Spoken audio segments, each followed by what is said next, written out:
So I'm Julya, whoa, the microphone. So I'm Julya Mirro, and I have number 51, which continues the lovely riding the beast thematic element. Thus can my love excuse the slow offense of my dull bearer when from thee I speed. From where thou art, why should I haste me hence? Till I return of posting is no need. Oh, what excuse will my poor beast find when swift extremity can seem but slow? Then should I spur, though mounted on the wind, in winged speed no motion shall I know. Then can no horse keep with my desire, keep pace, therefore desire of perfectest love being made shall neigh, no dull flesh, in his fiery race. But love for love, thus shall excuse my jade, since from thee going he went willful slow, towards thee I'll run, and give him leave to go. Hello, I'm Scott Spickard. And I'm Hunter. And we will be doing Sonnet 52. So am I as the rich, whose blessed key can bring him to his sweet uplocked treasure, the which he will not every hour survey for blunting the fine point of seldom pleasure. Therefore our feast so solemn and so rare, since seldom coming in the long year set, like stones of worth, they thinly placed are, or Captain Jewels in the carcanet. So is the time that keeps you at my chest, or as the wardrobe which the robe doth hide, to make some special instant, special blessed, by new unfolding his imprisoned pride? Blessed are you whose worthiness gives scope, being had to triumph, being lapped to hope. We are John Fedderson, and we will be rendering Sonnet 53. What is your substance? Wherefore are you made that millions of strange shadows on you tend?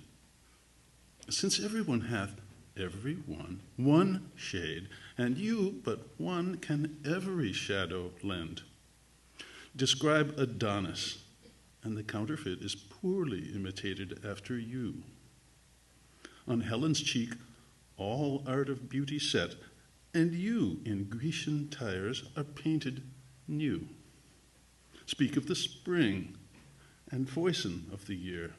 The one doth shadow of your beauty show, the other as your bounty doth appear, and you in every blessed shape we know. In all external grace you have some part, but you like none you, for constant heart. I'm Maegan Mercer-Bourne, reading Sonnet 54. Oh, how much more doth beauty beauteous seem by that sweet ornament which truth doth give. The rose looks fair, but fairer we it deem for that sweet odor which doth in it live. The canker blooms have full as deep a dye as the perfumed tincture of the roses, hang on such thorns, and play as wantonly when summer's breath their masked buds discloses. But for their virtue only is their show. They live unwooed, and unrespected fade, die to themselves. Sweet roses do not so. Of their sweet deaths are sweetest odors made, and so of you, beauteous and lovely youth. When that shall fade, my verse distills your truth. I'm Cara Lewis, and I'm honored to read Sonnet 55. Not marble nor the gilded monuments of princes shall outlive this powerful rhyme, but you shall shine more bright in these contents than unswept stone besmeared with sluttish time. When wasteful war shall statues overturn, and broils root out the work of masonry, nor Mars his sword, nor war's quick fire shall burn the living record of your memory. 'Gainst death and all oblivious enmity, shall you pace forth, your praise shall still find room, even in the eyes of all posterity, that wear this world out to the ending doom. So, till the judgment that yourself arise, you live in this and dwell in lovers' eyes. Yes, we are impersonating Kim, who could not be here tonight. So just imagine one person. Sweet love, renew thy force, be it not said. Thy edge should blunter be than appetite, Which but today by feeding is allayed. tomorrow sharpened in his former might. So love be thou, although today thou fill. Thy hungry eyes, even till they wink with fullness. Tomorrow see again, and do not kill. The spirit of love with a perpetual dullness, Let the sad interim like ocean be. which parts the shore where two contracted new. Come daily to the banks, that when they see, Return of love, more blessed may be the view. else call it winter, which being full of care. Make summer's welcome, thrice more wished, more rare. There is some controversy about whether Shakespeare wrote these sonnets. In my research, I found in Wikipedia that it is conjectured that Shakespeare actually translated Sonnet 51 from the original Klingon. I'll let you decide if that's possible. Being your slave, what should I do but tend upon the hours and times of your desire? I have no precious time at all to spend, nor services to do, till you require. Nor dare I chide the world without end hour, whilst I, my sovereign, watch the clock for you. Nor think the bitterness of absence sour when you have bid your servant once adieu. Nor dare I question with my jealous thought where you may be, or your affairs suppose, but like a sad slave, stay and think of naught save where you are, how happy you make those. So true a fool is love, that in your will, though you do anything, he thinks no ill. Hello, my name is Joyce Munro, and I'm very pleased to be a part of this wonderful Wild Women group who decided to take this on tonight. I'm reading sonnet number 58. That God forbid that made me first your slave. I should in thought control your times of pleasure, or at your hand the account of hours to crave, being your vassal, bound to stay your leisure. Oh, let me suffer being at your beck, the imprisoned absence of your liberty, and patience, tame to sufferance, bide each check, without accusing you of injury. Beware you list your charter is so strong, that you yourself may privilege your time to what you will. To you it doth belong, yourself to pardon of self-doing crime. I am to wait, though waiting be hell, not blame your pleasure, be it ill or well. I'm Jenian, this time not as Kim, and part of our Wild Women's group. And I'm reading Sonnet 59. If there be nothing new but that which is, hath been before, how are brains beguiled, which, laboring for invention, bear amiss the second burden of a former child. Oh, that record could with a backward look, even of 500 courses of the sun, show me your image in some antique book, since mine at first is character done, that I might see what the old world could say to this composed wonder of your frame, whether we be mended, or whether better they, or whether revolution be the same. Oh, sure am I, the wits of former days, to subjects worse have given admiring praise. And I'm Amy, and this is Sonnet 60. Like as the waves make towards the pebbled shore, so do our minutes hasten to their end, each changing place with that which goes before, in sequent toil all forwards do contend. Nativity, once in the main of light, crawls to maturity, wherewith, being crowned, crooked eclipses 'gainst his glory fight, and time that gave doth now his gift confound. Time doth transfix the flourish set on youth, and delves the parallels in beauty's brow, feeds on the rarities of nature's truth, and nothing stands but for his scythe to mow. And yet to times in hope my verse shall stand, praising thy worth despite his cruel hand. And I beg your patience as I stand in for Vivian. She really hoped to be here, was unable to attend. Is it thy will thy image should keep open my heavy eyelids to the weary night? Dost thou desire my slumbers should be broken while shadows like to thee do mock my sight? Is it thy spirit that thou sendest from thee so far from home into my deeds to pry, to find out shames and idle hours in me, the scope and tenor of thy jealousy?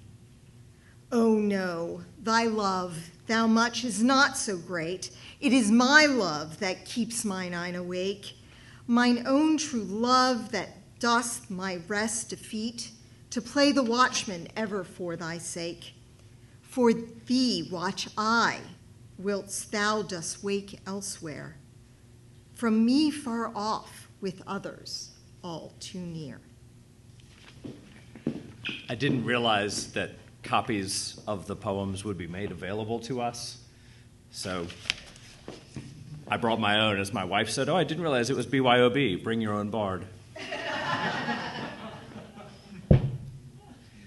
I recruited a backup dancer. Sin of self-love possesseth all mine eye, and all my soul, and all my every part. And for this sin there is no remedy, it is so grounded inward in my heart. Methinks no face so gracious is as mine, no shape so true, no truth of such account. And for myself mine own worth do define, as I other in all worths surmount. But when my glass shows me myself indeed, beaten and chopped with tanned antiquity, mine own self-love quite contrary I read, self so self-loving were iniquity. 'Tis thee, myself, that for myself I praise, painting my age with beauty of thy days. Father, forgive us, for we don't know what we do. I think she knew. Oh.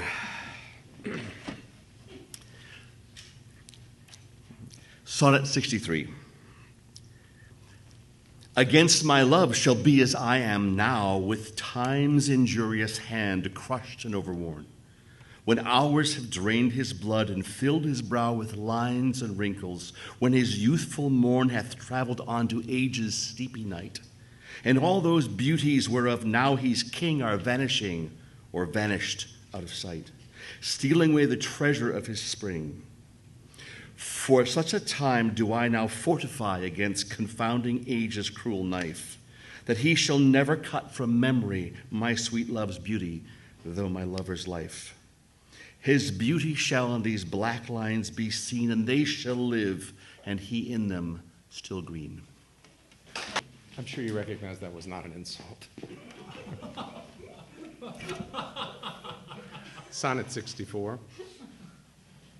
When I have seen by time's fell hand defaced the rich proud cost of outworn buried age, when sometime lofty towers I see down raised, and brass eternal slave to mortal rage, when I have seen the hungry ocean gain advantage on the kingdom of the shore, and the firm soil win of the watery main, increasing store with loss and loss with store, when I have seen such interchange of state, or state itself confounded to decay. Ruin hath taught me thus to ruminate, that time will come and take my love away. This thought is as a death which cannot choose, but weep to have that which it fears to lose. Okay, anyway, this is Sonnet 65. I'm Cindy Fowler.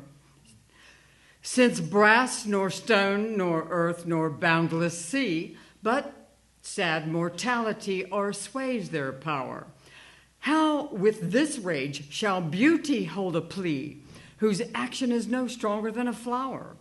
Oh, how shall summer's honey breath hold out against the wreckful siege of battering days, when rocks impregnable are not so stout, nor gates of steel so strong, but time decays.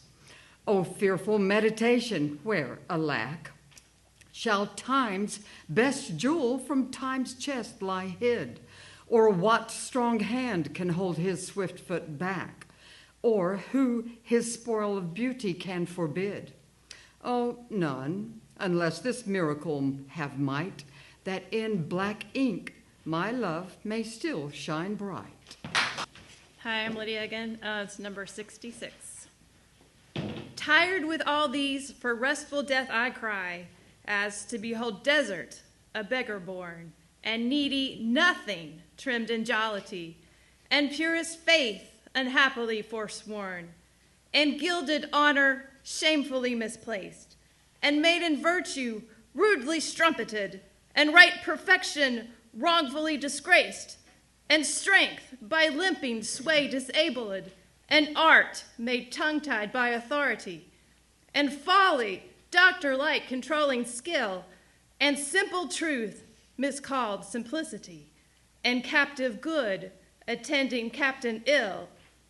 Tired with all these, from these I would be gone, save that to die I leave my love alone. Hi, I'm Thom Haynes, and this is 67.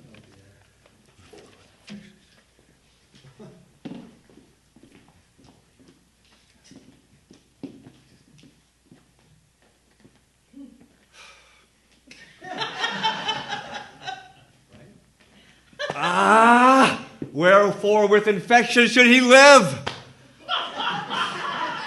And with his presence, grace and piety, that sin by him advantage should achieve, and lace itself with his society.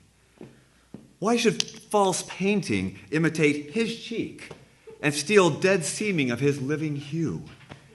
Why should poor beauty indirectly seek roses of shadow, since his rose is true? Why should he live, now nature bankrupt is, beggared of blood to blush through lively veins? For she hath no exchequer now but his, and proud of many lives upon his gains. Ah, him she stores to show what wealth she had in days long since, before these last so bad. Hello, I am Loren Armitage. This is number 68. Thus is his cheek the map of days outworn, when beauty lived and died as flowers do now, before the bastard signs of fair were born, or durst inhabit on a living brow, before the golden tresses of the dead, the right of sepulchres were shorn away, to live a second life on second head, ere beauty's dead fleece made another gay. In him those holy antique hours are seen, without all ornament, itself and true, making no summer of another's green, robbing no old to tress his beauty new, and him as for a map doth nature store, to show false art what beauty was of yore. My name is Jeff Byzek, and I'm glad that was really fast. Because you seem like a crowd that enjoys puns. And as you know, a good pun will make you groan. A great pun might make you moan. So with that in mind, and in honor of the fact that I have Sonnet 69, I have a joke. What does Jeff do when he gets on stage?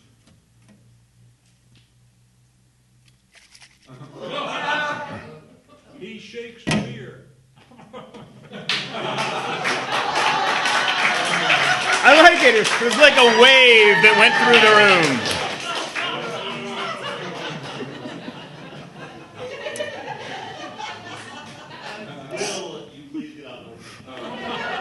Sonnet 69. Those parts of thee that the world's eye doth view want nothing that the thought of hearts can mend. All tongues, the voice of souls give thee that due, uttering bare truth, even so as foes commend. Thy outward thus with outward praise is crowned. But those same tongues that give thee so thine own, and other accents do this praise confound, by seeing farther than the eye hath shown. They look into the beauty of thy mind, and that in guess they measure by thy deeds. Then churls their thoughts, although their eyes were kind, to thy fair flower add the rank smell of weeds. But why thy odor matcheth not thy show? The solve is this, that thou dost common grow. Hi, my name's McKayla, and this is Sonnet 70. That thou art blamed shall not be thy defect, for slander's mark was ever yet the fair. The ornament of beauty is suspect, a crow that flies in heaven's sweetest air. So thou be good, slander doth but approve thy worth the greater, being wooed of time. For canker vice the sweetest buds doth love, and thou presentest a pure, unstained prime. Thou hast passed by the ambush of young days, either not assailed or victor being charged. Yet this thy praise cannot be so thy praise, to tie up envy evermore enlarged. If some suspect of ill mask not thy show, then thou alone kingdom of hearts shouldest owe. Hello again. It's still bright up here, and my name is still Millenchi Kirk, last I checked. Yeah, think so. And this is Sonnet 71, which I devote to everyone I love. No longer mourn for me when I am dead, that you shall hear the surly, sullen bell give warning to the world that I am fled from this vile world with vilest worms to dwell. Nay, if you read this line, remember not the hand that writ it, for I love you so, that I and your sweet thoughts would be forgot, if thinking on me then should make you woe. Oh, if, I say, you look upon this line, when I perhaps compounded am with clay, do not so much as my poor name rehearse, but let your love, even with my life, decay, lest the wise world look into your moan and mock you with me after I am gone. Hi, I'm Sean Malone. I'm not just here to take your money. I'm also here to read. I'm going to be reading Sonnet 72.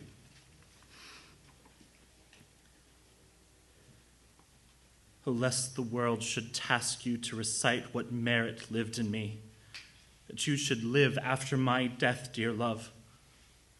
Forget me quite, for you in me can nothing worthy prove, unless you would devise some virtuous lie to do more for me than mine own desert, and hang more praise upon deceased I, and negard what truth would willingly impart, lest your love speak well of me untrue.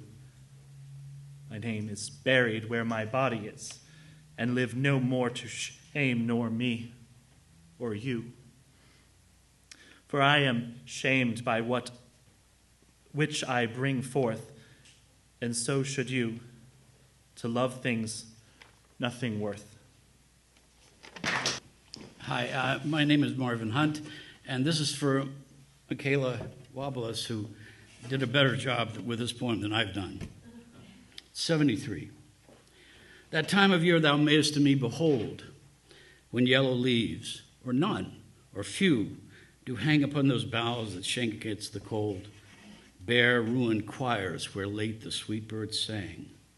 In me thou seest the twilight of such day as after sunset fadeth in the west, which by and by black night doth take away, death's second self that seals up all in rest.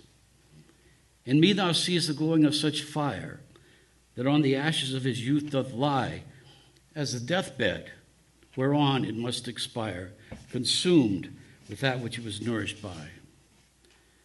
This thou perceivest, which makes thy love more strong, to love that well which thou must leave ere long. Okay. Mary Rowland, Sonnet 74. but be contented when that Fairest without all bail shall carry me away. My life hath in this line some interest, which for memorial still with thee shall stay. When thou reviewest this, thou dost review the very part was consecrate to thee. The earth can have but earth, which is his due. My spirit is thine, the better part of me. So then thou hast but lost the dregs of life, the prey of worms, my body being dead, the coward conquest of a wretch's knife, too base of thee to be remembered. The worth of that is that which it contains, and that is this, and this with thee remains. I am still not Kurt Bendrud, but I am still Mike Rummel, and I will be reading you sonnet number 75.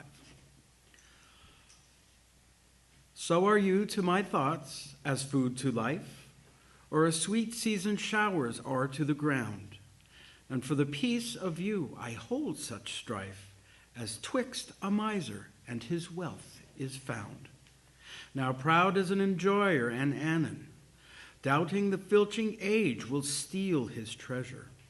Now counting best to be with you alone, then bettered that the world may see my pleasure. Sometime I'll full with feasting on your sight, and by clean starved for a look, possessing or pursuing no delight, save what is had or must from you be took. Thus do I pine and surfeit day by day, or gluttoning on all, or all away. I'm Ross, number 76. Why is my verse so barren of new pride, so far from variation or quick change? Why with the time do I not glance aside to newfound methods and compounds strange? Why write I still all one, ever the same, and keep invention in a noted weed, that every word doth almost tell my name, showing their birth and where they did proceed? Oh no, sweet love, I always write of you, and you and love are still my argument. So all my best is dressing old words new, spending again what is already spent. For as the sun is daily new and old, so is my love still telling what is told. Stop. That's a good job. My name is Sean, and I wanted to share, I don't know a lot about Shakespeare, but I'm sure you all know that he was a ginormous soccer fan. And it worked out very well that he happened to be born on the same day as El Clásico. So in that spirit, sonnet 77. Su espejo le mostrará cómo se está descostando su belleza. Su reloj de sol, como sus precios minutos están desperdiciando.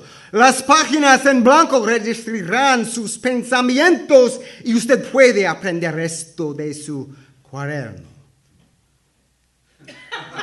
Las arrugas que su espejo revelarán honestamente. Recordarán sepulcros abiertos del movimiento sigilioso de la cortina. En su dial usted aprenderá sobre el progreso del tiempo a la eternidad. Anote los pensamientos que no podrá recordar en esta página en blanco y verá que esos niños amamantados y crecidos le sorprenderán como nuevos conocidos en el futuro. Si haces todo lo que será de beneficio para usted y renegará en gran medida su libro.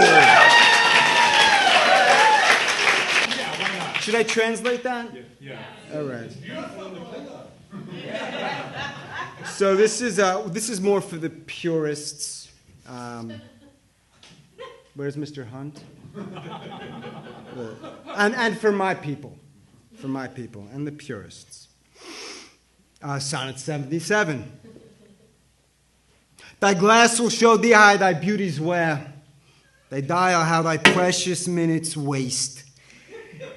The vacant leaves thy mind's imprint will bear, and of this book this learning mayst now haste. Thy wrinkles which thy glass will truly show, of mouth graves will these thee memory. Thou by thy dial's shady stealth mayst know time's thievish progress to eternity. Look. What thy memory cannot contain, commit to these waste blanks, and thou shalt find those children nursed, delivered from thy brain, to take a new acquaintance of thy mind. These offices, so oft as thou wilt look, shall profit thee and much enrich thy book.